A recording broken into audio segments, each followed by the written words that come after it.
Hello, everybody. Welcome. I see a lot of comments in the chat. What is going on? Happy Friday. The chat. What is going on? Happy Friday. The chat. What is going on? Uh-oh, who's that? Oh, that might have been Rob. I'm just gonna make sure we are up and going on Rockfin. Rockfin always has a little bit of a Lost you delay. guys. All right. Poor guy.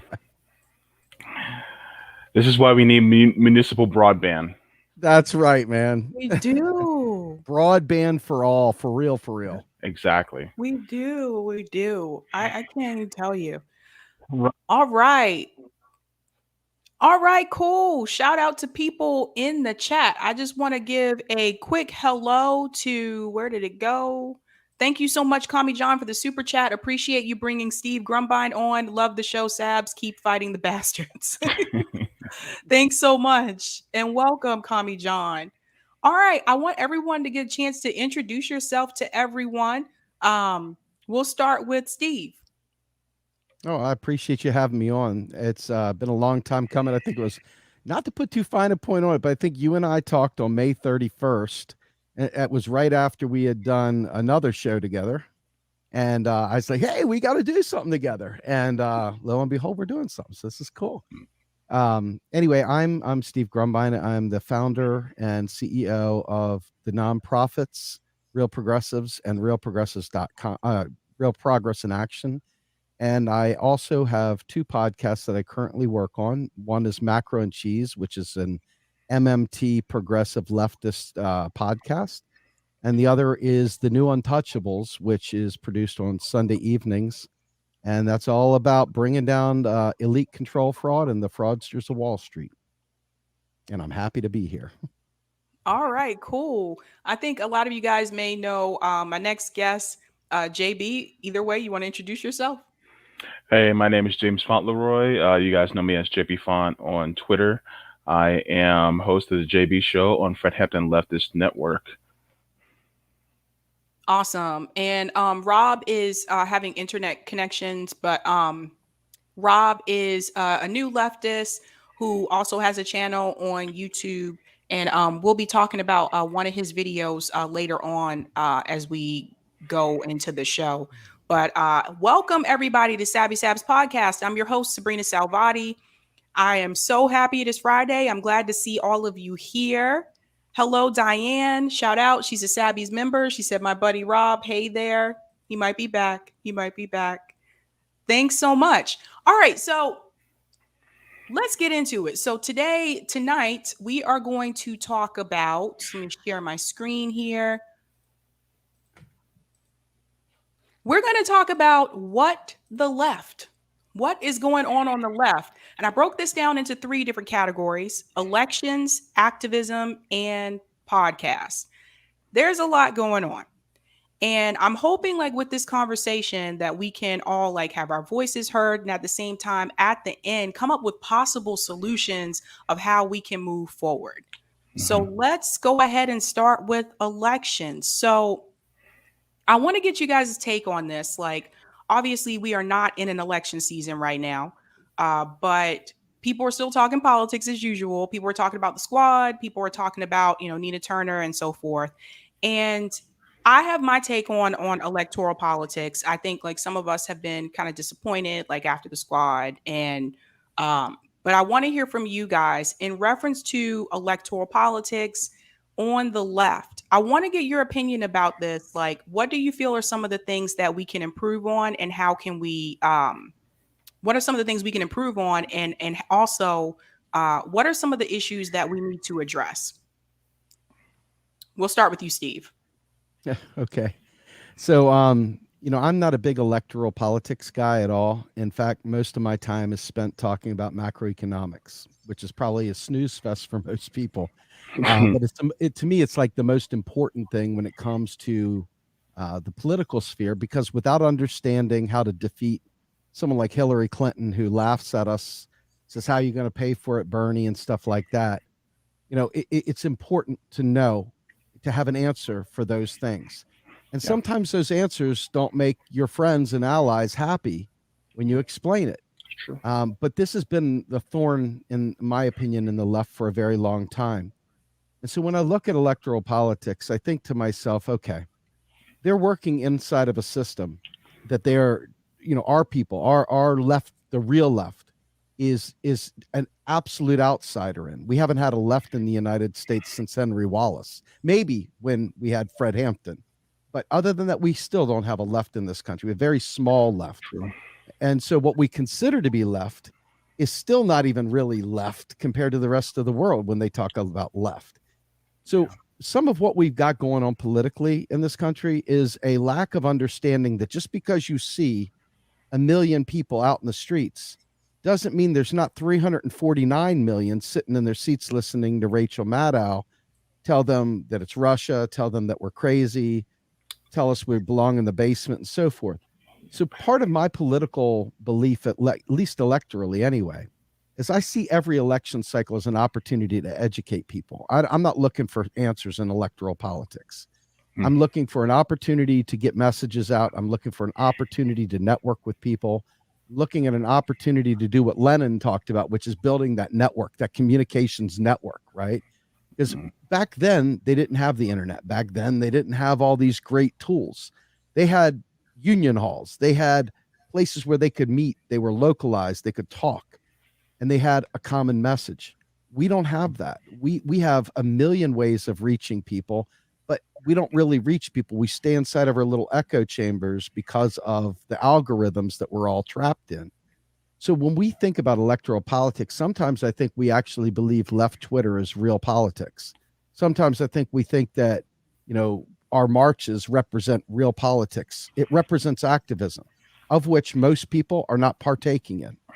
Mm. And it's a real important thing to notice because we see the numbers and we get excited, but we fail to reach those people that don't speak our language. And so therefore we fail to make a real significant impact electorally. And a lot of that is because there's 5 media companies out there. That's it. Five companies, 5 mega corporations that own all the real media out there. And then us folks are scrambling at the bottom trying to get our pleas and cries about our rotting teeth and our desperate need for healthcare, our desperate need for student debt relief, our desperate need for housing and eviction moratoriums to not only be extended but canceled, to get rid of the back debt. They don't hear that because we're talking amongst ourselves in these little echo chambers, and we think we're doing good. We feel like we're doing good, but beyond our walls, nobody hears us. So as I look at electoral politics, I have to right size that and put it in its proper context. I don't put a lot of stock in what the squad says. I don't put a lot of stock in what people that focus on electoral politics say. I think it's necessary. I follow it in the sense that it gives me an opportunity to hear what people are thinking about. But besides that, I'm focused on building long-lasting institutions that are really, really focused on being true north and bringing forth truth. And electoral politics I see as a vehicle for achieving that as opposed to the end goal. All right. All right, JB. It's some harsh truths that Steve just said there, but they are truths nonetheless. One of the things that and I think Steve will agree with me on this is that when it comes to electoral politics, politicians are a means to an end, not the end. So I basically just repeated what Steve said, but I think that the ultimate goal is through the activism and organizing that needs to take place, because when you look at history, it was the activism and organizing that actually got the results. And then they use politics as a tool just to get it onto paper and into law. So there's a lot of, I see uh, overly concentrated focus on electoral politics when that should be minimized, and what should be increased is activism and organization, because that's what actually gets things done. Now, if you look at what has been done, especially in regards to people who are activists and organizing, it's been stamped down by a lot of the powers that be because they realize that activism and organization is actually what gets things done. And so therefore they see it, trying to become a resurgence again. And so now they're scared because when you start to act organized, you start to look at things from a class perspective. Yes. And this is exactly what the oppressive class, that I like to call them, this is exactly what they don't want. They don't want people who are united by class. They want us to be continue to be divided by race, ethnicity, country of origin, sexual orientation, what have you. And so, because of that, we have to fight against it by trying to be as kind as we can. I'm basically quoting Michael Brooks, the late Michael Brooks. Be kind to each other, but be ruthless to institutions. And so through that, we try to let others know, like, look, you're kind of getting a little cattywampus in your focus. So being so focused on the next election versus mutual aid, trying to build up power on the outside, it could be, kind of counterproductive because next thing you know, we start standing politicians and then we Yeah. start treating them like they're celebrities versus as employees of us.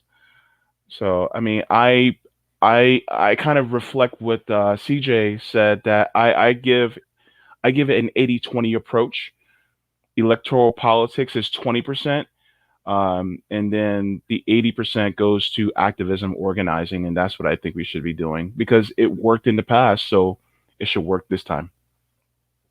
Awesome. Want to go to some of the comments in the chat. Jabari said they don't want a class-based movement. That's why MLK and Malcolm were killed. Well Yeah, said, Jabari. exactly. Shout out to Delthea for the super chat. It shouldn't matter what party holds what seat. An organized electorate will scare any party into doing what's right. Exactly. That's a good point. I want to reference something that Steve said. Along the way, I think that when I realized Bernie wasn't gonna make it, I hate to say it, but it's just when I realized he wasn't gonna make it, um, I I started to realize we're not as big as I thought we were. Yeah. And I think Yeah. that was like eye-opening for me. It was Hmm. kind of crushing, to be honest with you. And realizing that not as many people were in this space as I thought, if that makes sense. Oh yes. Because Hmm. I went to Bernie's rally in Boston. There were over 10,000 people there. And I was like, yeah, this is the movement. This is the moment. And to see Massachusetts go to Biden, I was like, what happened to all those people? Like, what happened?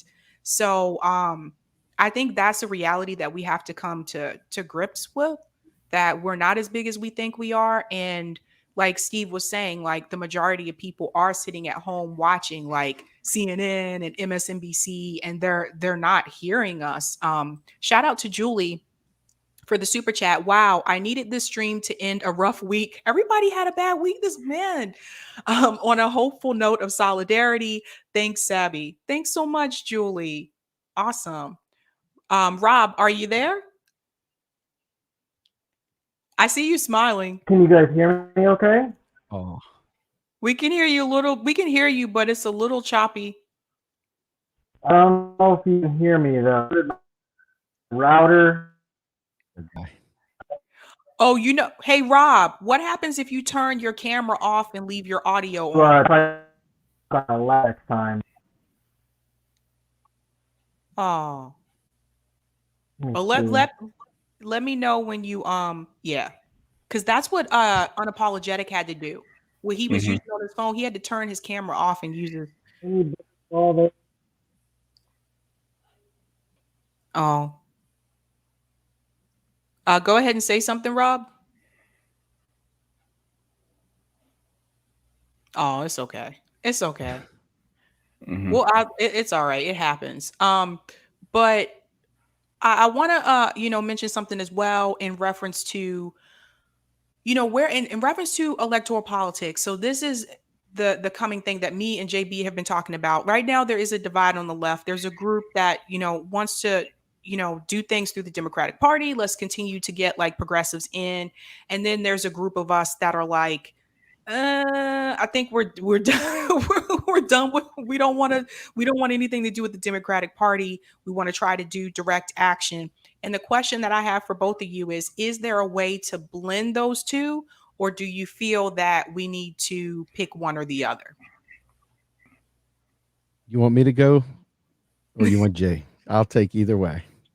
You can go ahead. Uh, It's totally okay. up Go to ahead. you. Go ahead, JB. Okay.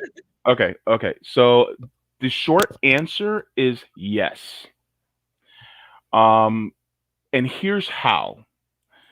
So I'm not a political strategist by any stretch of the imagination. I'm just some schlub that lives in the hood that's on the internet that has a decent connection that I make videos. Okay. So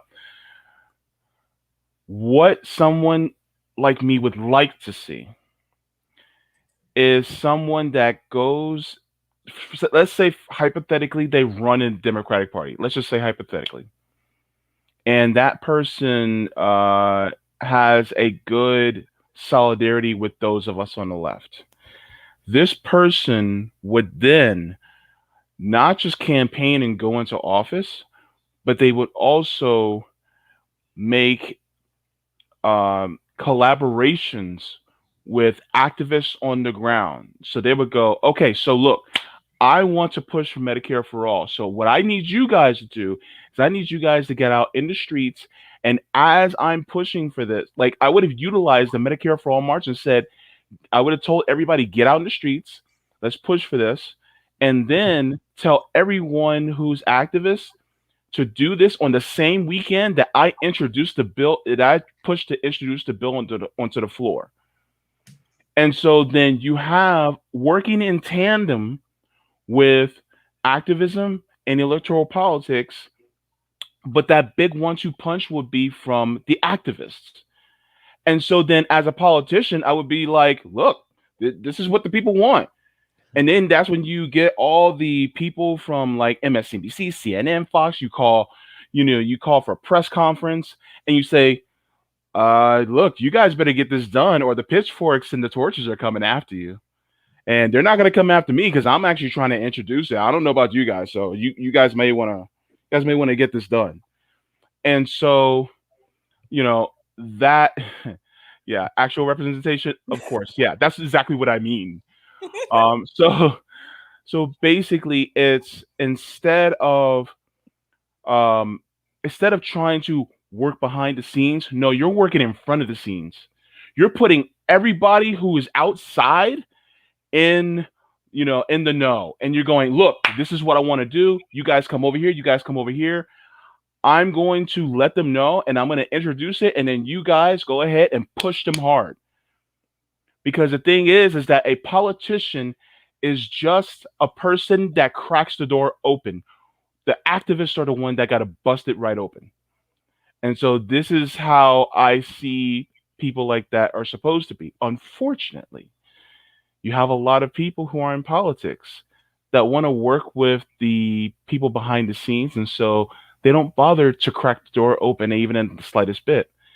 And even when they attempt to, then they get scared because they don't want to disappoint or they don't want to be ostracized in any way. And that's the problem. You have to be willing to face ostracism and be hated by the most powerful because they are the ones who are the oppressor. It's better to be hated by the oppressors than to be hated by the oppressed. That's I just want to give a quick shout out to the super chats. Now go to Steve. Thanks, VA from New York. The left needs to understand power and capitalism. We must articulate a robust vision of the future. Awesome. Thank you so much. And veteran of dissent. Protest in the streets is just theater. Force change by sitting defiantly at the lunch counter. Occupy the bus seats. Seize control of our factories. Thank you so much for the super chat. Steve, I want to get your opinion on this as well. Well, the hope, we always bubble with hope. Every election season's like preseason for football. You know what I mean? We're always bubbling with all this hope. But after a while, you get sober. You know what I mean? You get off the campaign and you get sober. And you realize that every 2 to 4 years, we're building coalitions, we're tearing them down. We're building them up, we're tearing them down. We're building them up, we're tearing them down. We never build for long-term power. We don't organize for power. We don't organize to build the necessary parallel institutions that will allow poor people who can't take a day off from work to take a week off from work, to take a week off from work and do real activism. When you make people desperate, when you make them so that they're living hand to mouth, when you make it so that they're terrified of losing their jobs, they'll do just about anything you tell them to do to make sure that their family's taken care of. So the fear factor that the employment situation in America has put on the average person, the average family, is so much so that a lot of the activism we want to see requires numbers greater than we can create, because they purposely made it life so precarious. So without having mutual aid, like JB said, we don't have mutual aid. We don't have these communication networks. We don't have a class-based movement, intersectional class-based movement, which is, I think, sort of what was happening with Bernie Sanders. It wasn't quite there, but it was getting there. He had made some inroads. He could have hit a home run if he would have adopted reparations. He didn't adopt reparations. Why he didn't adopt reparations, I can only assume he was scared. He was scared of what the outcome would be. He was scared that he was already loony as could be, saying he was a socialist. He was scared, all these different ways that he was. And think about the time where he could have played politics, but instead sat there and made the case for Castro. You know what I'm saying? Bernie Sanders, as good as we've had, totally not good enough. Okay, but better than we've ever had. And so the more I think about what it would take to do activism and electoral politics, I'm going to go back to the very first statement where I said there's 349 million people out there, and we're not reaching nearly enough of them, nowhere near enough of them. So I look at revolution, which is the ultimate either or here. You're either dealing with electoral politics and trying to reform the system, reform or revolution, Rosa Luxemburg, right? So you're either reforming it, which is where we kind of are right now in the arc. We don't have enough people that are willing to really lay it on the line. We don't have enough people that are willing to lay it on the line. We saw George Floyd get killed. People took to the streets, but it was done. It was over. You know what I mean?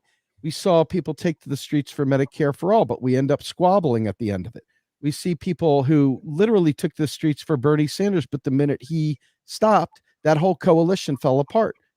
So in my opinion, activism has to be rooted in a foundation of class struggle. It's got to be rooted in a intersectional way where we understand each person's things that are coming into the mix. And we have to build from that. I don't think we're at a point now where we can expect electoral politics to bend to our will. I don't. And it's a shame, because I know my growth, my personal growth, came as a direct result of seeing the world as it was, not as I wished it would be. And it was that moment of clarity that made me start focusing on learning about revolution, learning about what happened in France, what happened in Haiti, what happened in the US even, which is not a real revolution by any stretch. And then what happened in places like, I don't know. I mean, there's been so many, Russia, the Bolsheviks in 1917, etc. But each one of these things had a very long arc. They weren't an instance. They weren't an event.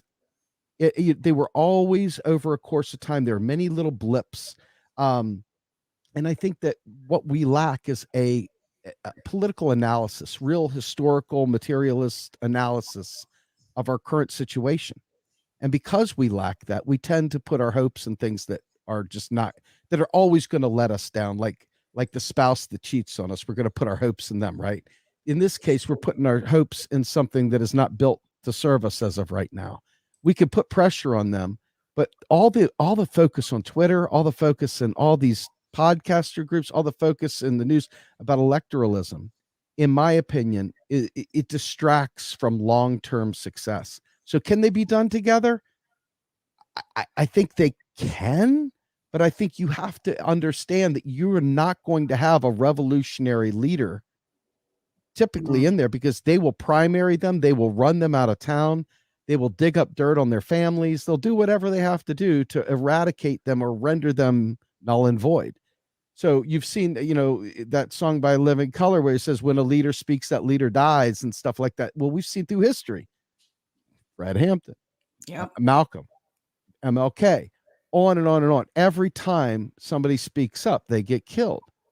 And I don't think that we have enough political analysis to be able to responsibly understand electoralism in the context of a revolutionary, in the context of an activist. We want immediate reactions now. We want things now. I want things now. But we are up against entrenched opposition that has incredible amounts of resources, very well organized, very well funded, and they're people who are living pretty well, so they have all the time in the world to do things that many of us will not have the time to ever really do. So for me, I watch this and I say, I'm not really, I mean, I'm going to do electoralism because I got to take a chance. But the flip side is that by doing electoralism, you're voting to keep the system. That right there is the system.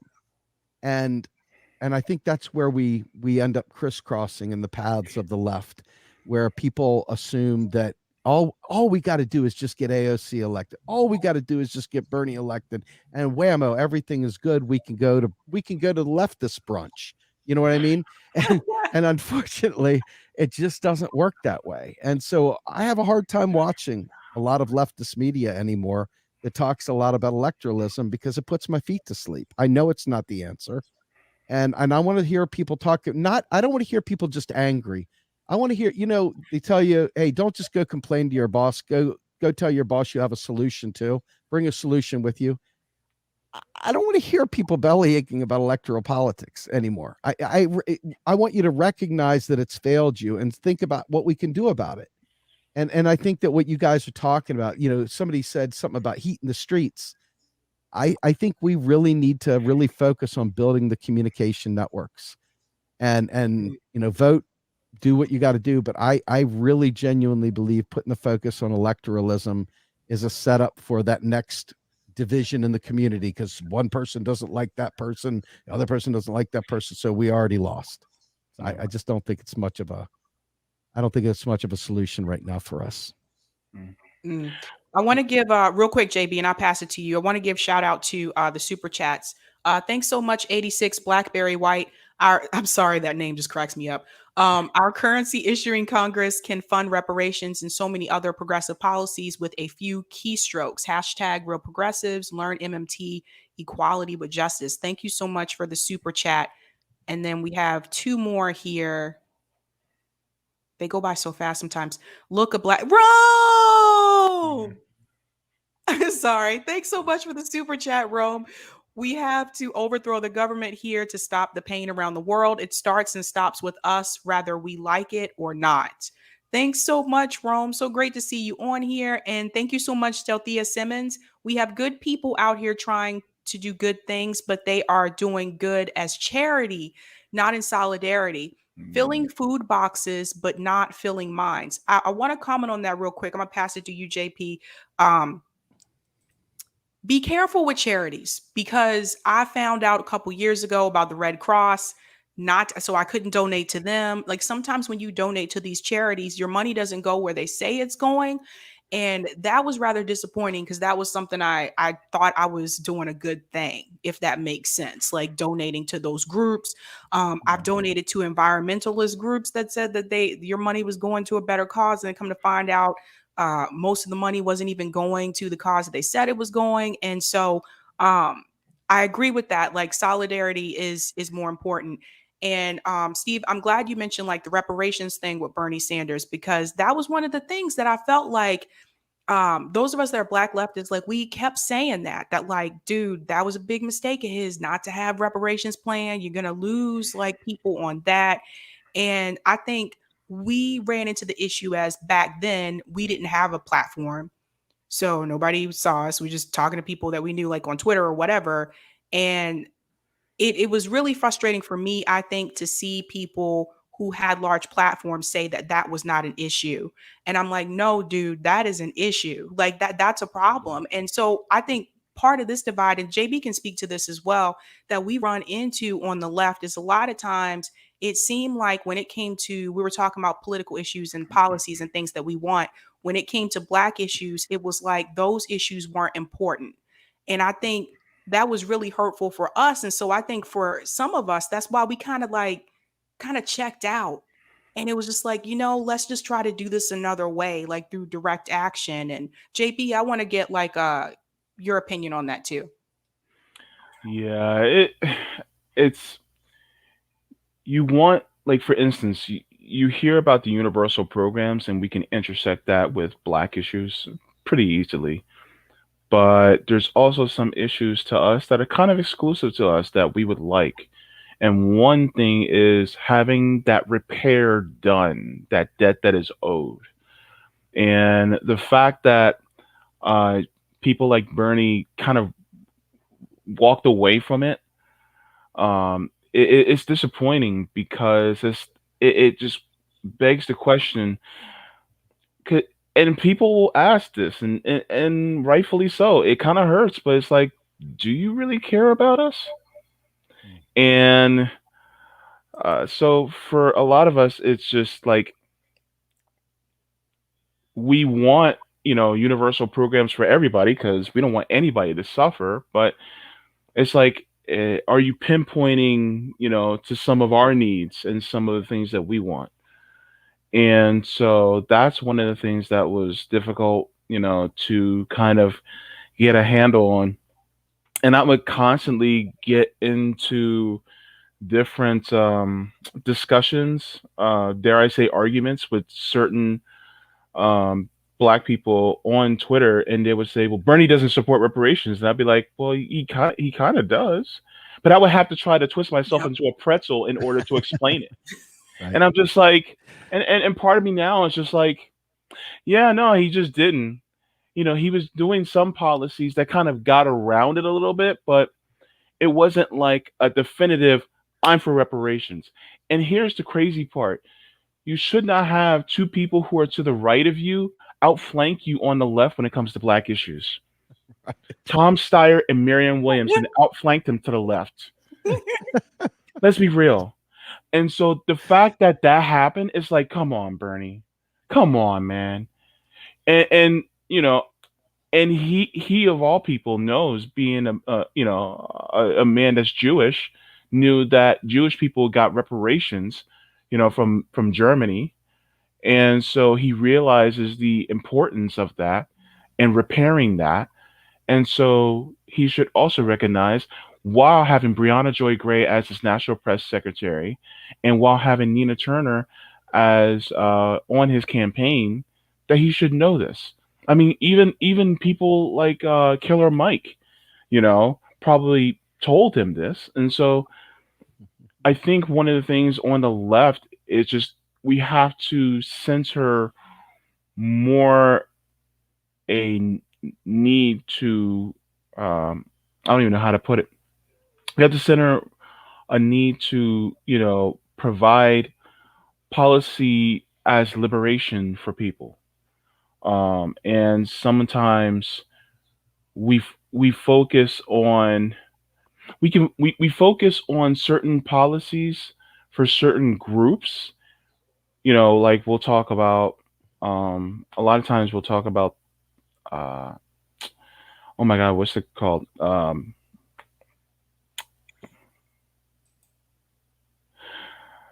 Sorry, I had dialysis today, so my brain is a little slow. Under- But we'll talk about things like immigration. For some reason, the word wouldn't come to my head. I hate that. But sometimes we'll focus a lot on immigration when it comes to like the Latino community. But when it comes to for us, when it comes to things like reparations, it's kind of like, shh, don't talk about it. It's like, why? Because it would help. So Yeah. Yeah. You know, Kami John put up a great post. I'm glad you brought it to the screen. Hmm. Wrong one. You know, Sandy Darity is a leader in the ADO space when it comes to reparations. And if you haven't read his book, From Here to Equality, I strongly suggest you do. Our interview with Sandy and Kirsten Mullins, who is his significant other and also co-author on that, really did a fantastic job detailing not only the case for reparations in terms of all the hardship and the hell and so forth that from being yanked out of your country to being treated in unimaginable ways, and then basically being a prisoner up through Reconstruction and all the crap that went through there, Jim Crow, and into even the 60s, even though there was some good things going on, obviously some really important people were killed then too. And so, there's an awful lot down the reparations trail if you know your history. And you can even go back as far as Bacon's Rebellion to see every time whites and blacks of class solidarity come together, there is always a wedge issue waiting to be driven through there. And they typically give a couple crumbs to the poor white guy or a couple extra benefits to the poor white guy to keep him from being in solidarity with his poor black brothers and sisters. And so one of the most important things here to remember is that this is, Sandy Darity's book covers this in great detail. But then what he does is he goes into the economic component of this. Now, my only complaint with Sandy and Kirsten's book at all is that their ultimate book comes down to a dollar figure. And I think it's something like $15 trillion to make everyone correct, make everyone right, fix the wealth gap, not do it in piecemeal, but to do it correctly one time. And, my only complaint there is that while money is certainly good, and I believe me, this is not my battle. I'm an ally, if you know what I'm saying. Like, I'm not here to say how it should go, but just thinking out loud, one of the hardships is you're competing. You've got the Atos crew that has a very strong case that their reparations are specific and unique, and then you got the diaspora group, the whole the whole picture, and I think there's two competing interests there. But Sandy and Kirsten's position is, hey, if you feel you have a case to be made, make it. We're making a specific case for Atos, and with that in mind, you go to Bernie Sanders, an old white Jewish dude, okay? And he's sitting there going, "Well, I don't know. Do I support the diaspora, or do I support do I support the Atos, or do I support?" And so it, I could tell you right now, just sitting with Sandy and Kirsten, and you can hear their interview with me on Macro Cheese. It's really good. They really took great time to put this stuff out there. But as you realize, that's just a dollar reparation figure. You've got all kinds of institutions, all kinds of real systemic problems. You see very wealthy black guys getting pulled over by police officers to this day. So here's your money. And to me, I look at Allen Iverson as an example. When people go from, and I'm not, this is not intended to be condescending in any way, shape, or form. This is just a statement, right? You look at Doc Gooden, great pitcher. You look at Darryl Strawberry, great ball player. You look at Allen Iverson. You look at a bunch of football players and basketball players who have received huge sums of wealth, and they end up, many of them, not handling their money properly, being taken advantage of, and so forth. Now, if you didn't change the system, if you don't change the way people are treated and the opportunities afforded to them, the amount of money doesn't change the system. I mean, you have opportunity now, but it's different. And so to me, there's a secondary component that I would have liked to have seen included in that. And that would have been looking at the structural systemic racism that is baked into every part of our society from the founding. And instead of talking about George Washington's wooden teeth, let's talk about the slave teeth he took and put in his mouth. You know what I'm saying? I think that there's so much that we need to learn from Howard Zinn, so much that we need to learn from Malcolm, so much we need to learn from Michelle Alexander's great book, The New Jim Crow. You put those together in Margaret Kimberly's book, Prejudicial, and you've got three phenomenal books. And I know there's more than that, but you got three specific books when put together can make this very strong case. But I'm telling you, it takes a lot of work to really understand what's going on there. And if you're a politician and you're running for office, I guarantee you, Marianne Williamson, nice as she might want to be, and she said the R word, she knew she had no prayer of getting elected. And I guarantee you, if you really put her on the spot and asked her these really deeper questions, she probably didn't know it. She's probably said, I like that idea. I'm willing to explore it. Because just watching how detailed this can get and understanding the factionalization behind this, it's a challenge for a white person to be an ally in that space, because you don't know who you're going to anger. I mean, one group says Ados, that's horrible. One group says diaspora, they don't have the same issues that we had as families growing up from descendants of slaves. So now what? So I just say that I'm mildly sympathetic in the sense that I know how hard I had to work to learn what I've learned.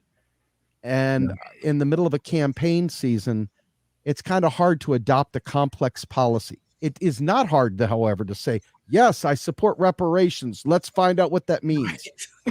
Yeah. I'm okay with it, but that didn't happen, So I mean, I put the work in, you know what I mean? Like, I have really spent an inordinate amount of time digging in to understand, because I used to be a Republican. I used to be a right-wing ditto head many years ago.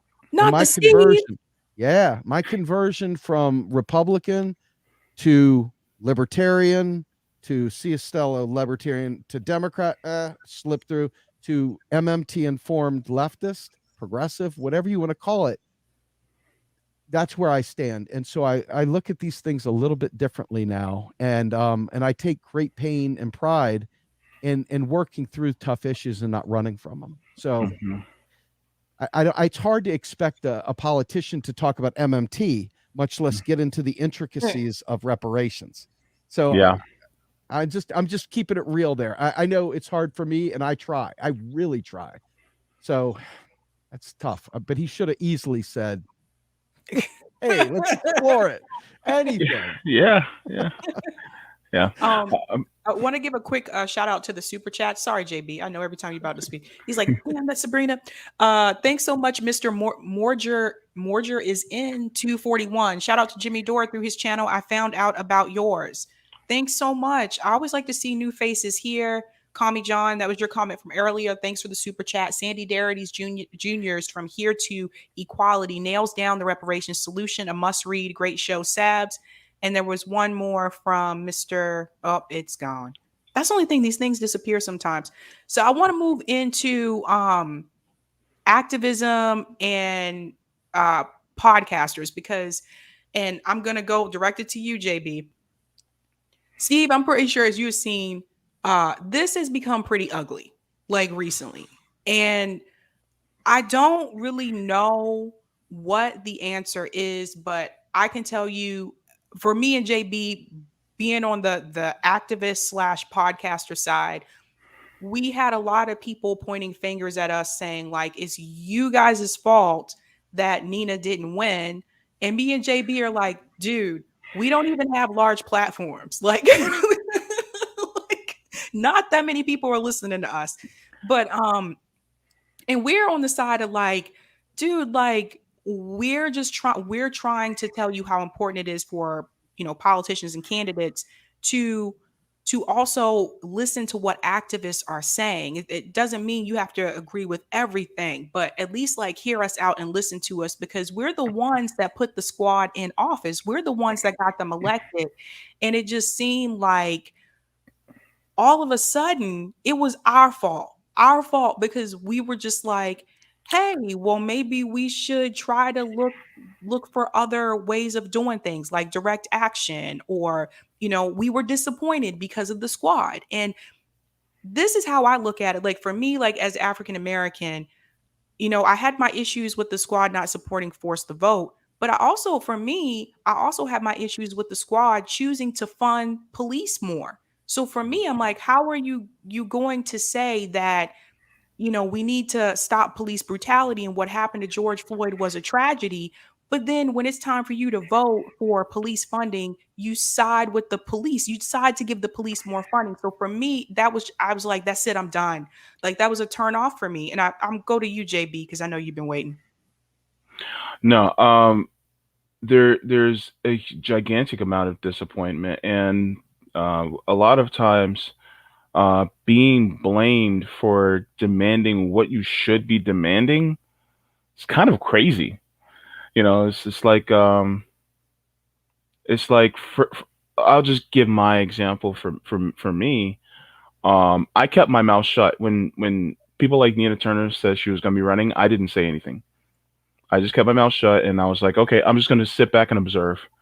And so that's what I did.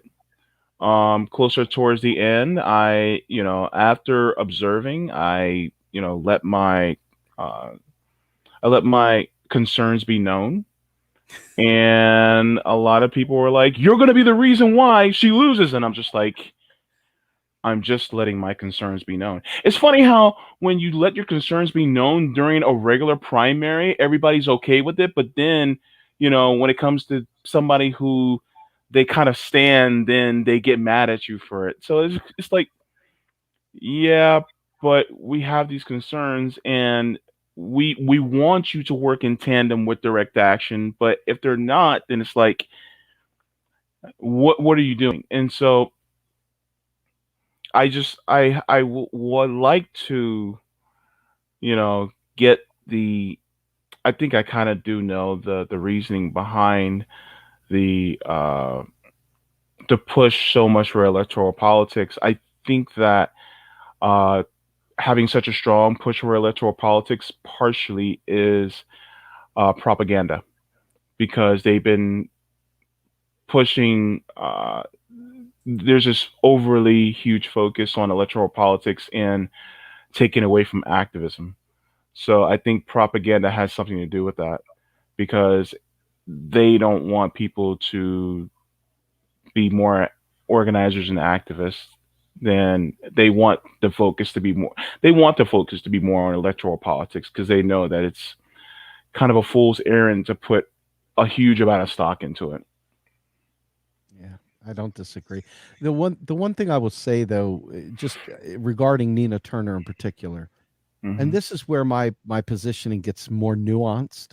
Hmm. Um, if I'm going to participate in electoral politics, I recognize, like I said previously, I'm always going to be consistent. You're never going to hear me go. It'll always be the same, even if you don't like it. So if you don't like me today, you'll hate me tomorrow, because it'll be the same thing, right? But I look at Nina Turner and I say, in her particular district, if you go into it and you keep trying to elect, quote unquote, the most progressive people, period, right? And that's an electoral strategy. If your Hmm. interest is in electoral politics, you've got to look and see how this is going to play out. Hmm. I interviewed Glenn Ford, rest in peace, good guy, really, really good guy from Black Agenda Report. And Glenn talked incessantly about the misleadership class. He talked about the gatekeepers in that black community Mm. and the Clyburns and stuff like that. And he talked about something, and it really was the first time I had ever understood this. And I haven't let it go. And I'm really grateful I had the opportunity to talk to him. And what he talked about was, black people are some of the most progressive leftist people there are. He goes, however, there is something that we all do that you probably aren't aware of. We look to see who the racists are voting for, and then we try to find out who the non-racist is going to be and who everybody's going to line up. And he goes, and then what ends up happening is Yeah. we end up lining up out of fear behind that candidate. And I'd never heard that. I couldn't understand it because, you hear a lot of things like the black community is a monolith that votes one way. It's 98% Democrat. And I'm like, if you don't know any better, right? If you haven't talked to a Glenn Ford, if you haven't dug in, that sounds perfectly sane. It's like, yeah, that's what I see all the time. Of course that's the case, right? And but it's not. There's so much more underneath of the why behind that. It's so complicated. I got to keep the white supremacists out of the White House. I got to keep the white supremacists out of my back door. I got to keep the whites. And it's like the Bosal in Haiti. I don't care who the hell's in charge. As long as I'm not a slave, I'm going to support you. I'll do whatever it takes. I just don't want to be a slave no more. And so he made that case, and he said, people are starting to wake up though, Steve. He goes, we got to shed ourselves of the myth of this, the myths these misleadership people tell us. And he spoke about Clyburn and others. And it was in that moment that I felt about an inch tall, and just, I mean, he wasn't trying to make me feel that way. I didn't know. I didn't know. You know what I mean? How do you know what you don't know? Yep. So I think that from a standpoint of getting people together to be able to make the case for someone like Nina is understanding what you're really doing. What is your goal for electing Nina? Do you think Nina's going to bring an end to racism and everything else under the sun? No. She's going to be another voice in there, and hopefully she does something better than what the other people did. And if you look at it like that, you're going to get what you're going to get, at least that. But if you're looking for her to suddenly say, I'm going to stand on Nancy Pelosi's desk like AOC did every day of the week until we get something, you're crazy. They're not going to do that because, first of all, they got people with money that are sniffing out any kind of hint. Do they cheat on their boyfriend? Do they, are they gay? Are they, stealing? Have they ever done anything wrong? What can I out them for to make them look like an idiot? Yep. And they know this stuff. So they start playing it close to the vest. So Nina Turner would have been better than Chantel. There's no question about that. But better in what way? To what end? Better to feel a little bit better, like we finally got another progressive through the door. I think Nina earned some of our support. I think she should have been elected. I don't question that at all. She was in a extremely conservative place where a Rust Belt place where you got a lot of blue collar, very much these colors don't run kind of people. And she knew what she was up against. The areas in Ohio that were black voted overwhelmingly for her. It was just shocking to see, I guess, at some level, the disparity between people fighting for Nina and not fighting for Nina. But I think you could attribute some of that to it being a special election as opposed to an election season where everybody's got their little red, white, and blue pork pie hats on and running around with their little banners and waving stuff around and good fun, right? So I think it was hard to ramp up a big, huge campaign for Nina. And I think she was appealing to conservatives in her state to try to get past the Clinton machine, to try to, and it's a terrible, terrible existence. So like I said, I think asking of these people to do great things is a good ask. I think expecting it is almost a fool's errand. But I don't blame you at all, by the way, for wanting to check out. I don't blame you at all for saying, you know what, I'm just not digging this. I understand the case that can be made for quote unquote solidarity around someone like Nina, who had been out there day in, day out, carrying that message. Even when Bernie was falling down, she was out there fighting. It's hard though, when you're not the person that's saying, hey, I've met my limit of electoralism. I'm not okay with this. Yeah. And who are you to judge somebody for saying that? At some point in time, people have agency and they have the rights to express what matters to them instead of being silenced and put off for another day when it's more convenient, when's the right time. It's never the right time, right? Yeah. And so I think you guys have the right attitude in terms of, demanding direct action.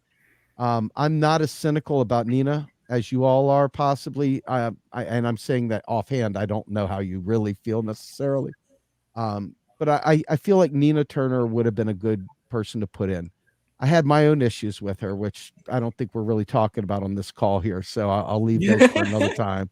But I do understand both sides of that. I mean, here you have a woman that for the last 5 years, for sure, stood up tall and mighty, really, really fought the DNC, really, really gave us all a lot of hope, gave me a lot of hope. I know when I met her the first time in Philly in 2016, I thought, man, this is a rocket ship. She's just awesome. I'd vote for her for president, blah, blah, blah.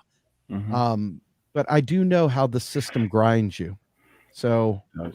I guess I'm a little bit more sympathetic in that sense, but as I've already stated, I'm not big on electoral politics. So um, I don't know. I'm not sure Yeah. how to answer that beyond there. Yeah, no, I mean it's well said. Like it's interesting because like Afeni, I'm not sure if you're familiar with Afeni, but she's a part of FHL with us, and she was at the Capitol when Cory Bush was having the protests, Uh-huh. and she got a chance to talk to AOC and Cory Bush because like she didn't have a camera. So she, they were more willing to talk to her because she wasn't like, hey, let me you know, but she said when she spoke to AOC, she said that AOC told her, you guys need to organize outside of the government. That's the only way they're gonna hear you in here. And Hmm. I just like when I heard that, I was like, dude, Afeni, did you tell her like that's what we've been trying to do? Like that's what we've been because like Rome has been going across this country doing a tour for the poor, giving people food and clothes and like all this stuff. Afeni's been doing like mutual aid in DC. All of us participated in the Medicare for All marches. Like we've been doing that, but we're doing it and they don't want to promote it. They don't want to even mention it. So what I'm just kind of at a loss. Like, I mean, like there are people out there organizing and doing like activism, but they don't really want to talk to what they don't really want to listen to us and or they choose not to see it. JB, I want to get your opinion on this. I think part of it's because they don't see us as a as big enough influential coalition. I think that part of it might be part of it, because if they saw us as a big enough coalition, and I hate to put it this way, but as in a threatening manner, like electorally threatening, then it would be like, oh, we need to make sure that we support these people so that we don't get put out to pasture. They don't. They've this counter scheduling is kind of like a hidden counter scheduling that's been going on even with progressives. It's like, yeah, we hear you, but then next thing you know, it's like, well, they're not that big of a threat, so if we don't necessarily go with them, then it's not a big deal. And that's what it kind of feels like. Mhm. And it's kind of almost kind of like AOC's kind of saying, listen, you guys just really need to just like organizing outside and grow your numbers so that we'll pay more attention. And I think that was a kind of a cue from her, like saying, you guys aren't big enough yet for us to pay attention. Increase your numbers and then we'll pay attention. But the thing is that we've been screaming very loudly, but it's just not loud enough for them. I think what Steve was saying, education and growing the left is one of the best things that we can do. Like he said, uh, elections are a great way to educate, and let people know what the real deal is. Educating people on how the government works, as far as MMT, is a great way to do Mhm. that. And also educating people on the accurate history on what's going on, and how it has not changed or it ceases to change. How many people know that the 13th Amendment still allows for slavery? Yep. Imagine if everybody suddenly knew that. It would be like people would be going like crazy and going, absolutely not. We need to ratify the 13th Amendment so that no slavery is allowed. So I think part of it is because there's been a concerted effort by the oppressor class to make sure that we don't know what the history is, and it's constantly being whitewashed. People don't know that MLK was a socialist. Uh-huh. They don't know that. And if they did, if they knew some of the biggest influencers as far as morality in our history were socialists, then people will be like, well, I guess there's something good about it. They didn't know that people like beloved people like Lucille Ball was a communist. They didn't know that. They didn't know that. Oh my God, what's his name? Albert Einstein was a socialist. And so, and how many people knew that Madiba, apartheid, help me out here.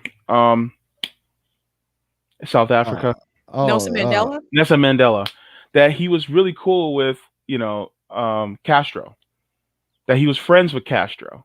Like people don't know this stuff. So, Nope. as we continue to educate, because we have to get past that, that's the wedge that will grow the left into, uh, you know, the numbers that we had during the Roosevelt era.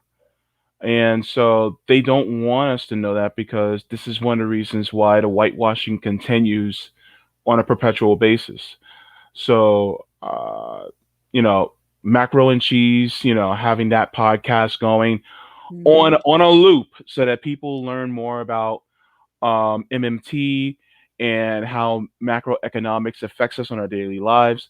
People like you, Sabby, with your program, those of us at Fred Hampton Leftists, we continue to put out this education and with authenticity. As we continue this, then we will grow the numbers naturally because people just justice is a natural thing that people want, and people are sick and tired. And we're not only speaking to the ills that they feel, but we're also speaking to the solutions that would help them. And we're letting them know that hey, you have the power.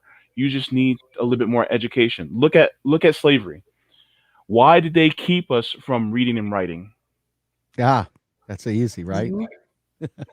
Because Yep. they didn't want us to have knowledge is power. So therefore, in order to give more power to the people, education is deeply important. This is what Fred Hampton did when he taught Marxist Leninist principles. And then he also fed them. He gave them a clinic because they needed health care. So it's a dual purpose. So just like what Rome does, Rome is excellent at this. Rome will give you clothes on your back, but it'll Mhm. also teach you about leftist policy. So you have to take care of the people, and then people will pay attention. You just can't, tell people, you can't talk at them. You have to help them to understand. You can't teach a kid if he's hungry. That's so Can't. true. So people need to be. This is when direct action and mutual aid come into play because then if somebody is no longer worried because some leftists help them out, then they start to be more sympathetic to what we're teaching. So Thanks You so know, it much, JB. I want to shout out these super chats really quick. sure. Bad Mama Jamma, thanks so much for the super chat. This is such a great stream, Sabs. JB is way more handsome than I remember.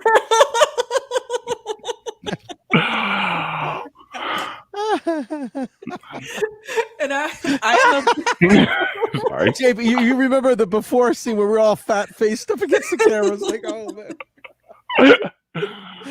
she said I'm a big Steve Hey, Bad Vai Mama Gemma, fan. how Love you it. doing? I see you, Bad Mama Gemma. Oh my god. Wow. And there's one more from Delthea Simmons. Thanks so much. If you want attention, stage an unavoidable event. Yeah, Well basically. said. Yeah. I want to move to the last portion and then we'll go into solutions, which is the podcaster section. Hmm. Um so I really wish Rob uh-oh, I got an echo. Is Rob back? Okay, is it gone? Oh, okay. It was all right. It's gone now, JB. Did you just mute yourself? Yeah.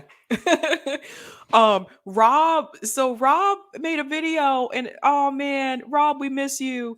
But Rob is a new leftist YouTuber. And Rob, like, he makes these videos where it's pretty cool. Like, he just sits right in front of the camera and there's like Star Wars like figurines behind him. I thought that was really awesome. But he made this video and he was talking about there was that whole like beef between like Tim's like rants about people and people's responses to it, but what Rob focused on was analytics. And this is really important, like what he has to say. And this is not me trying to like stir up drama. I just want everyone to pay attention to what he says about the numbers that even I don't pay attention to. Like I'll look at my analytics and be like, okay. but I don't go deep into it. And I think this message that he says here is really important. I want everybody to pay attention because in this video, Rob is going to tell you what he thinks is happening on the left, particularly in reference to newer lefties and people who have been around a lot longer than us. But just listen to what he says about what he found from the analytics. So for those of you who are really into data, you're gonna really like this. So let me mute my mic. Content. Okay. Likes to dislikes. If you're cooking, have an excellent video, you might be able to put up something like a 50-to-1 ratio. 100-to-1 ratio of likes to dislikes is almost unheard of. And if you have, something like 100,000 subs, or even some of these smaller channels that have 50,000 subs, if you can manage like a 30 or 40-to-1 ratio for a video, you are killing it. You drop down below 10, you're not killing it. And if you're even close to something like 5-to-1, you have made a shit video. Okay. So those stats, I've looked into them and weighed in on every single video, watched every single video that has to do with a response to Tim Black or Tim Black's himself. And I've got some numbers for you that do not look good for the people that are defending the ideology that Tim is defending. And what this shows me, guys, is that the left is using what weapons it has to choose which characters they want to fight for them and to speak for them. You guys watch our videos and you like or dislike and you sub or you don't sub. You guys are making the decisions who you want to follow and who speaks the way that you think or the way that you hope people on the left will speak. And you are democratically phasing out the Tim Blacks of the world. And I'm going to show you who is actually getting the most likes and who is putting up the ratios that are unheard of right now. So let's just read to you guys from some of my boys, some of the people I've ranked regularly in the power rankings here, and all of their videos in order and the ratios on Tim Black. Okay, so I made 2 videos. The first one that I made that got like 2,000 views, which is a ton for me, that had a 23-to-1 like to dislike.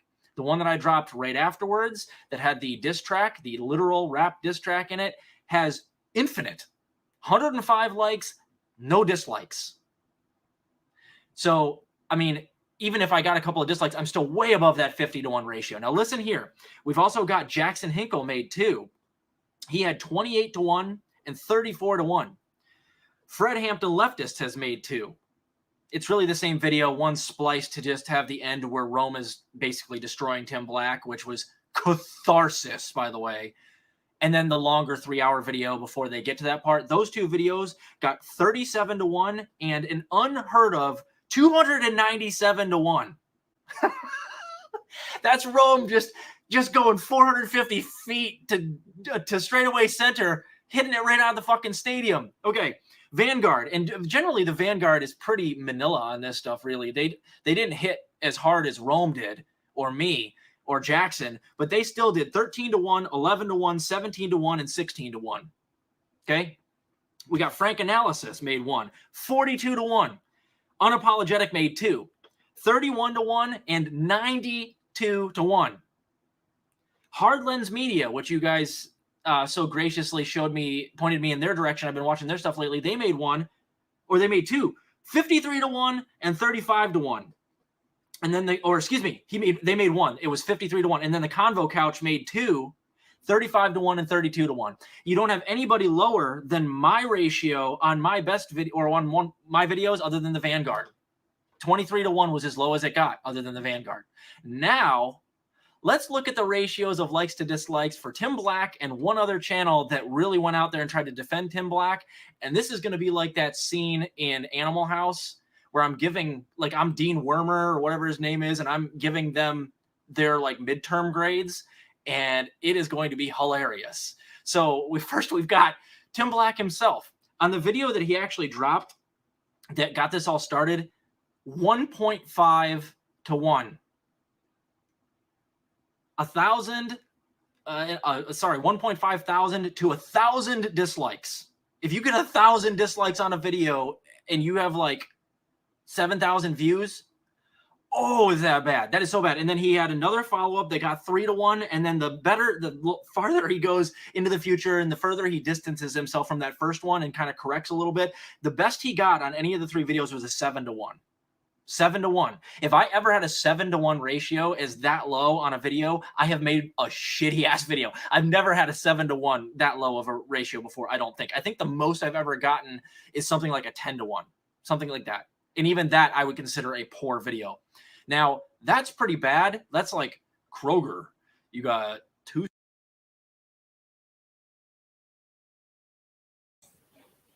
I could go on, but it's pretty lengthy. But the point that Rob was trying to make, and that's why I wish Rob was here. We miss you, Rob. That Rob was trying to make is something is changing on the left. And I never look at those numbers. I don't think that deep into like analytics. But basically what Rob is trying to say is that you can't just go by like the number of subs. You can't just go by like, the number of, you have to look at the ratio. And what that says to me, going off of what he said on that video, those of us who are a little bit like newer to this, we're more aligned. We're anti-capitalist, 100 anti-capitalist. And it seems like that is where a lot of people are starting to go. And JB, I want to get your take on that.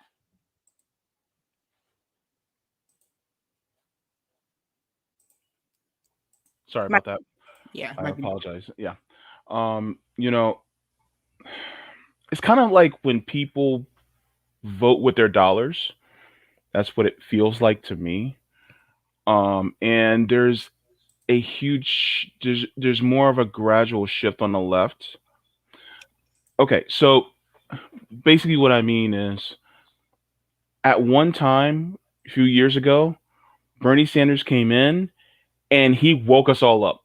He shook us up. He was like, "Wait, hey, get out of this mindset." Um, and then we woke up, but then we started looking at things a little bit deeper. And so now you get to the point where we started moving further to the left, even to the point where we're now seeing Bernie Sanders to the right of us.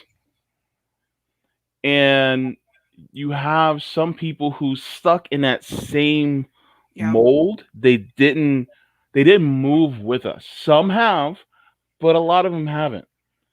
And so because of that, now they're still singing the same song as they did a few years ago. And we're going, that song has been over for a long time. We're further than that. And we've graduated. We've grown past that. And so now it's becoming more indicative in the analytics that you see. And I think that's the point, is that now some of the people who are still stuck in 2017, 2016, they're basically like, what in the heck is going on? I'm saying the same things and nothing is, people aren't agreeing with me anymore. And it's because we grew. Some people still haven't. You can see that. You can see it on Twitter.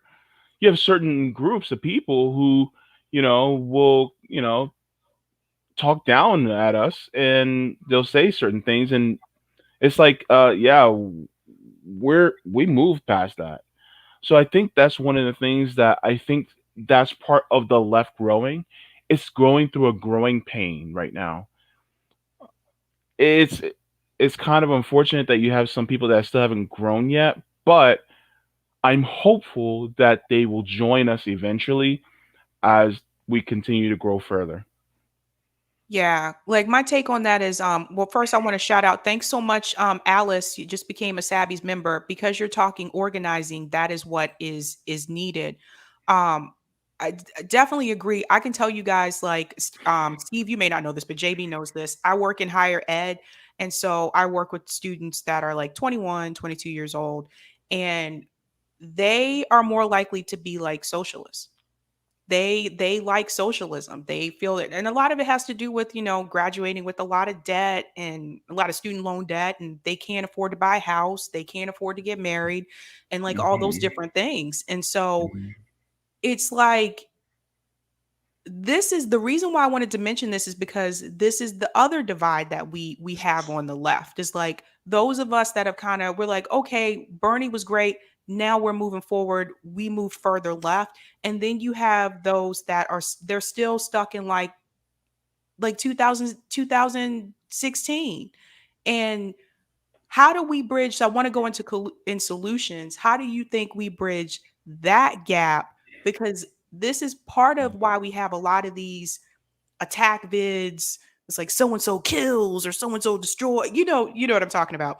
But then there's a lot of these like attack vids, and that just, it makes the division even, further. But and I'm not innocent. I mean, this just is what it is. But that's not the majority of what I do. I don't usually do those. But the thing is that how do we bridge that gap and move forward? Because I think that's part of the problem too, not just the activism and electoralism groups, but also the groups that we've moved further to the left, and the ones that are they're still stuck with the 2016. Well, I interviewed a great lady named Lua Yule a few years back, and I think she's actually moving up your neck of the woods. I don't remember. I think it's Northeastern or something like that. She's going to be teaching at, but she used to teach at UMKC or University of Kansas. I'm not sure which. But she came on the program and she was saying things like, nothing's going to really change until white people are willing to lose everything, until they're willing to give up something important. Nothing is going to really change. Hmm. And she came back and she said something to me, because I was full. I mean, I was in full F the DNC, blah, blah, blah. I mean, I was not in the best, sober thinking. I was just, right. And she says, Steve, think about it like this. She goes, where were you 5 years ago? Where were you 6 years ago? People are all on a journey. We're all on a different bus. We're all riding in our own little tube. We may be collective, but we're all on our own individual journey. And people have different awakenings throughout that journey. Mm-hmm. And I know for a fact that the real labor class is 99%. It is literally the 99%. If you don't own the world, if you work for a living, you're part of the labor movement. And it's not just poor people, it's middle class people, it's even upper class people. And what I struggle with is, because for me, I sit there all day long, I'm listening to audio books, I'm digging into things that I never thought I'd dig into, reading Lenin, reading, all these Marxist pamphlets, and reading, Malcolm, you name it, all these writers that we've raised up, Sandy Darity and Michelle Alexander, etc. And so I'm constantly filling my mind with something to keep me moving in a certain direction. That is not the average person. That is not the average person. And so one of the things that I feel is missing in this analysis, actually two things that I think are specifically missing in this analysis. Number one is that we are in an echo chamber. We have been subdivided and balkanized into these little echo chambers. And so a lot of these numbers are rearranging chairs on the Titanic. They're not an indicator of huge growth. They're an indicator that people are moving around on the deck. Hey, let's go on the south deck. Hey, let's go on the north deck. Hey, let's try the east deck. But we're not literally, if you put all the numbers of all of us YouTubers together and look at the overlap, you're going to find it's probably the same people mostly, just changing which way they're viewing. It isn't really growing outside of our movement, outside of the old Bernie movement. And a lot of those people aren't listening anymore either. So I struggle to find the relevance in some of that ratioing. I mean, I could make the case that every time I do a video and I have 164 likes to 5 dislikes, that what I've done is preach to converted. I haven't reached a new person. I haven't made an impact. I've reinforced somebody that already feels that way. I've echoed somebody's sentiments. So to me, I struggle with that number, because I want to know how to reach people where they are, because I preach into the, it's not going to change the world. It makes us feel good, but it doesn't change the world. It's getting to those people where they're at. So I think some of the rage, like you'll see me fight like cats and dogs when it comes to policy debates, especially when it comes to economics. I don't give any quarter there, but I don't go personal and I don't worry about that sort of thing. And so when somebody tries to pull me in, you'll notice I'm not going to be in that thread. If somebody tries to make me like something, I'm not going to like it. I'm just not. I'm exercising my right to abstain from bullshit, right? And so, in that sense, if that makes me bad for not engaging in the food fight, then so be it. Where I like to work, where I think this really will play out, is if you see all of us that have that similar bend, softening our feelings towards those who haven't graduated to a different level of thought, who haven't gained that level of analysis, who haven't had those epiphanies, who there but by the grace of God go I kind of thing. You know what I mean? And so for me, it's a real challenge because especially in the area that I focus on, macroeconomics, there's a lot of people who think what I'm saying is irrelevant. Like it's just an accounting thing. Who cares what he has to say? But it's so much more than that, right? But that's because I've invested myself countless hours to learn this thing that I saw our movement not have people focus on. So that's, I wish I hadn't sometimes. It's a pain in the rump to do it, but somebody got to do it and I did it. But I can tell you that if the ratio is based on a guy talking about macroeconomics, I mean, I'm telling you revolutionary shit that you don't even understand, and you're getting angry at me because I'm dissolving the thought you had previously. And this thing that you think you're doing, you think it's so right, and you're just doing it and doing it and doing it. And then I come out there like that poor guy on the corner with the John 3:16 sign, like to AOC's point or to your point, JB, there just ain't enough of us out there or whatever, right? I mean, I sometimes feel like that dude with the dreads on the corner with the John 3:16 sign at the corner at the light. Everybody's beeping their horn and throwing ice cream at him and stuff like MMT, MMT, MMT. But the point is that I get chastised for being mean about this, but I'm not being mean because I believe that you have several layers of communication before you get to the victory, right? You got to have that person that does the wake up call. Probably like Rome when he was yelling into the camera about Tim Black. Maybe that's the wake up call, right? But then you come by and there's JB, smooth as just smooth. He's like, hey, Rome, you got to understand, Rome has had enough, but let me talk to you. And all of a sudden, JB is pulling the smooth moves, telling him, hey, you can be part of the gang. Don't worry, but we'll get you right. And so it took the wake up call, and then it took the love fest, and then it took or you know what I mean? Like each person has a part in that process of bringing them further along. Yeah. And, I think that sometimes people forget that, Lenin talked a lot about agitators being vital to that movement, agitation and propaganda, vital. And so when you look at your agitators, who likes an agitator? No one likes an agitator because they're agitating you, right? But agitation, agitprop is a very important part of political movements, of creating that kind of education and flow that gets people into that space. But we vilify agitators because agitators make us uncomfortable, right? They call them toxic narcissists. They call them all kinds of things. But the fact is that agitation is key to making people take a benign subject that maybe isn't their go-to move and suddenly pay attention to it in that moment. You got to pay attention right now because I just snapped your neck to listen to this thing that I'm telling you that you weren't going to listen to otherwise. But I came in with an anvil, went wham. And then all of a sudden you get, oh, they're so mean. They didn't say it nice. I don't like the way they said it, their attitude. I'm going to tone police them, whatever.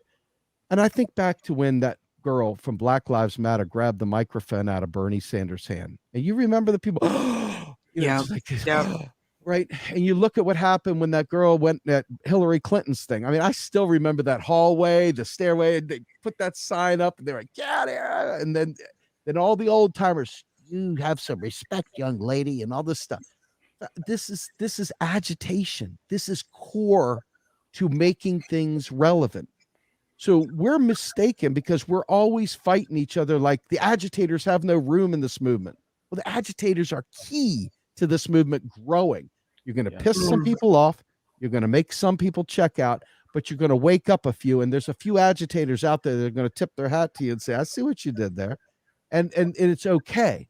but we don't have room for agitators. You can't have movements without agitation. You cannot. You must have some agitation or you're just milk toast.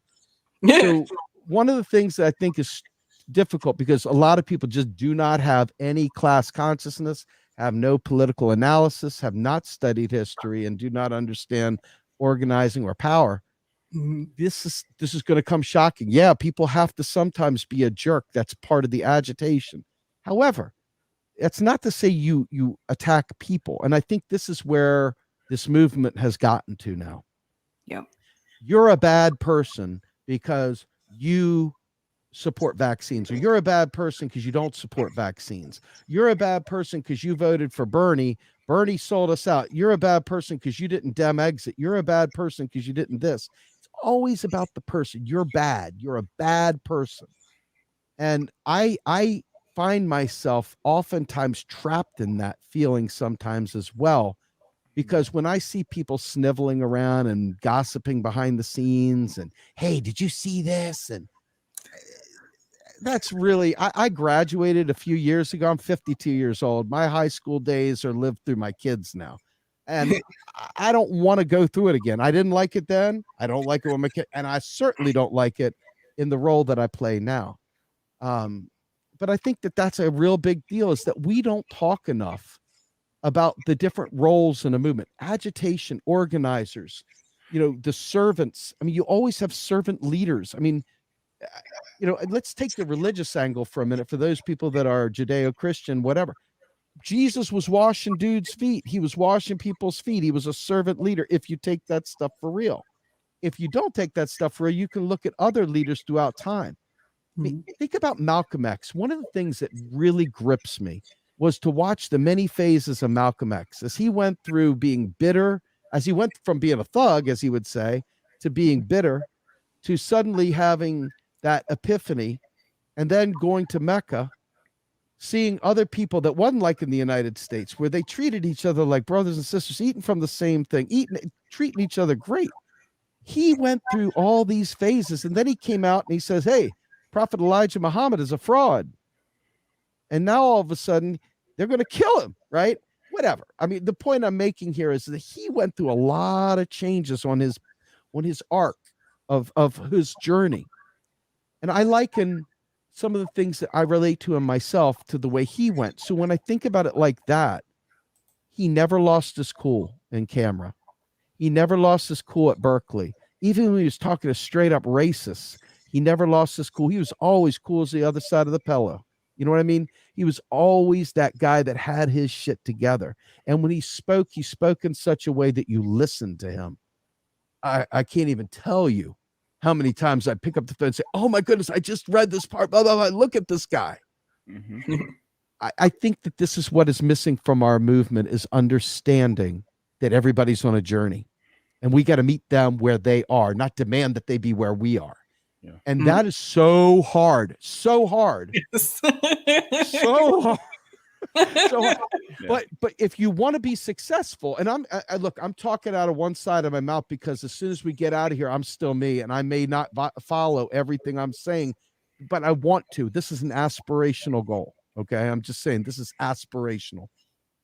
I believe if you've been given specific knowledge, and if you've been given a platform, whether it be 5 people or 10 million people, you are responsible. And I think that this right here is a lesson that I think everyone should learn, but I think I need to ingest as well, that in order to make change, you got to meet people where they are, not demand they be where you are. And I think that would be a gentle critique of many of the folks that are fighting with one another, because, I don't want to make this a state-based thing, but I explained a macroeconomic principle about currency issuers and currency users. It wasn't like, oh my God, you should die and burn in hell. It was just currency issuer, currency user. There are certain things that cause great pain to poor communities when those tax revenues dry up at the state level. You're putting a lot of precarity in there that doesn't need to be there. Mm-hmm. That was met with incredible, like, you hate us. You are trying to sabotage everything about my life. You are a bad person. It's like, I'm a macroeconomic activist. I know it's boring as hell, but if you listen to what I'm saying, you'd understand where I'm coming from, right? And so there's also a lack of listening, right? I mean, I'm finding a lot of people have never listened to a lot of the stuff we said, which hurts, right? But I understand it's not as exciting as saying I owned Tim Black. You know, I mean, that's going to grab you. That's going to snatch you right out of your seat. So, oh, I got to see what happened. I don't care how above it all I am. When I see that, I go, and I look, right? So I can't do that anymore. I did years ago. I did those kind of like FU videos. I'm embarrassed about a lot of them. I look at them, and I'm only saying this because I believe strongly in never lose your sense of outrage. And I find myself, you know, scolding my own people, so to speak, my own peers and stuff, because I'm trying to agitate. I'm trying to get you to suddenly care about macroeconomics.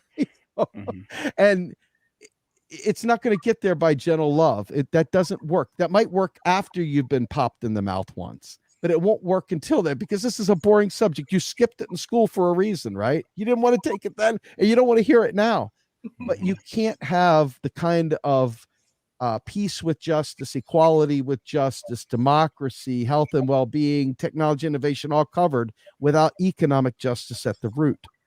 And that means economic justice for all. So for me, I start from that position, and it's tough to make that case. So when you look at Tim Black and what he did, I'm not going to get into the personalities. I have my own feelings about each individual, and I keep them to myself for a reason. I don't want to get, I hate finding out somebody sniveling behind the scenes about me. Hate it.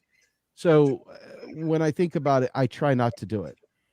And but that's what I think, that like perverse incentive to try and I think there's a lot of clout chasing going on in this movement also. A whole hell of a lot of clout chasing. And you put all that clout chasing together, and you put all that rage together and all the letdown that we have from the movement together, and you start looking at each other like you're the enemy, instead of saying, hey, we didn't agree on this issue, but we got to live to fight that oligarchy over there. We got to find a way to pull together, no matter whether we like each other. If you're voting and you're all up in electoral politics and whatnot, don't shortchange yourself from working to organize outside the system. We're not going to excommunicate you. We'll bring them all in, white, black, gay, straight, whatever. Come on in. We need everybody. We're not good enough to do it without everyone. And I think that is the kind of solidarity we need.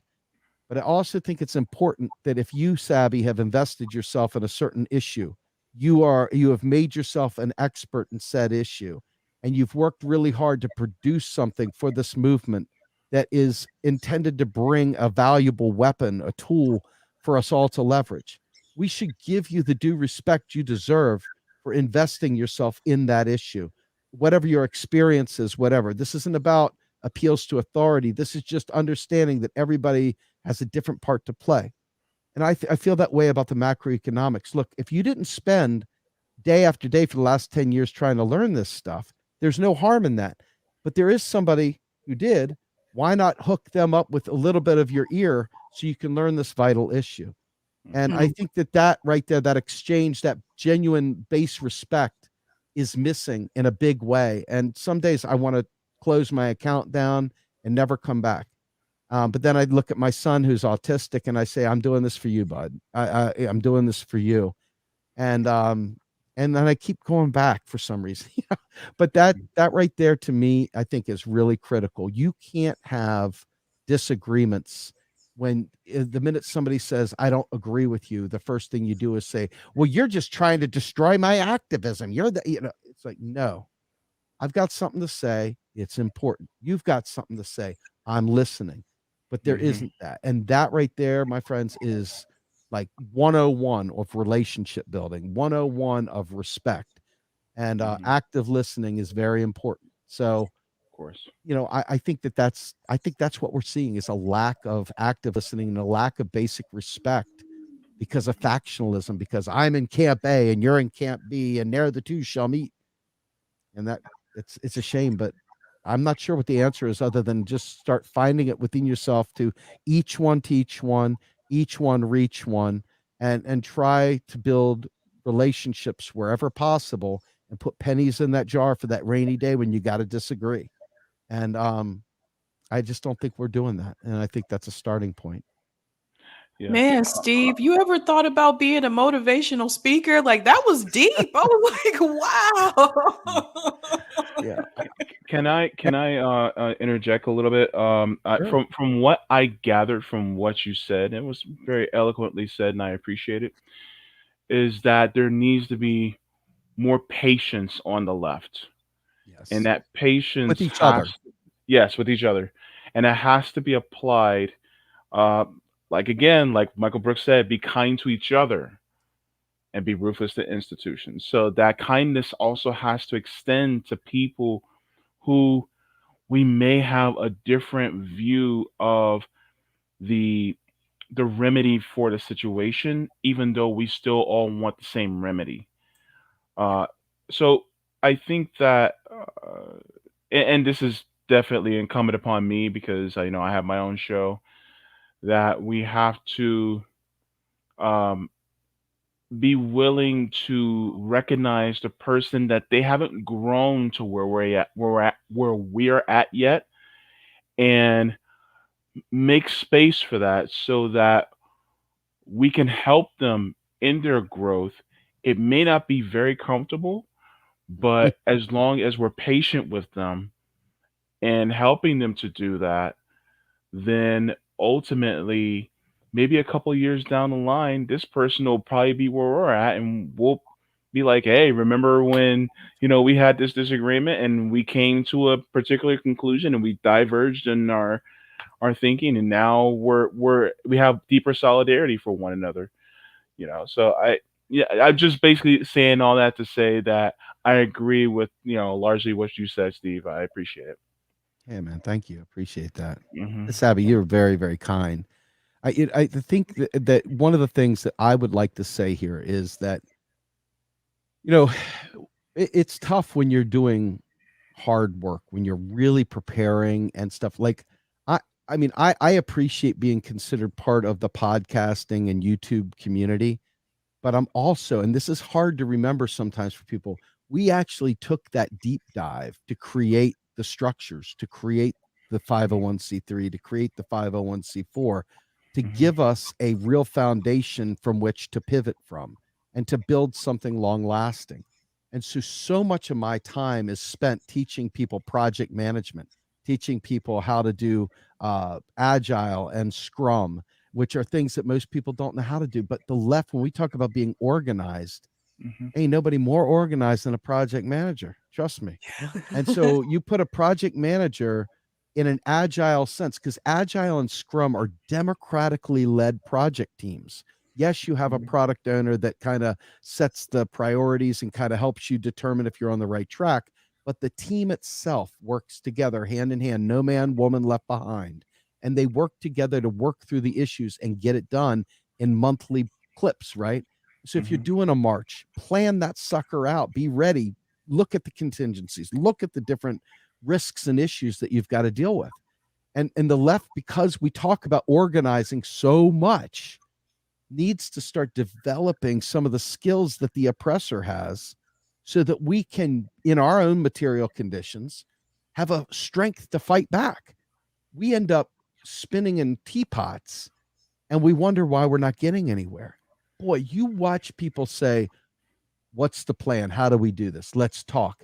All of a sudden, you got a brainstorming session. People are freaking throwing great ideas out. And then collaboratively, the team comes up with the next step and bam, you execute.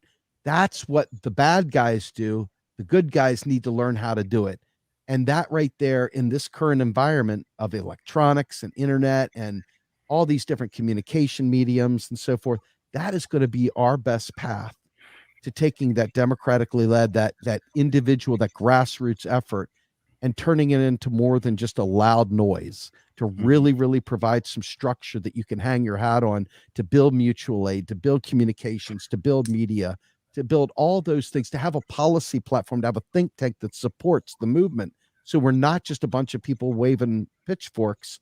We're actually like S1W up on stage, step back and ready to go. You know what I mean? I love that. If you all ever, if you ever saw the Public Enemy song, Fight the Power, that beginning phase right there, when you see S1W doing their dance, and that thing gives me chills every single time because they're disciplined, they're ready to go. And that's what I think our movement to some degree lacks, is just that discipline of staying on message, staying committed to a class-based struggle, and organizing. So I'm sorry, it was long, but I hope that it made sense. Mm-hmm.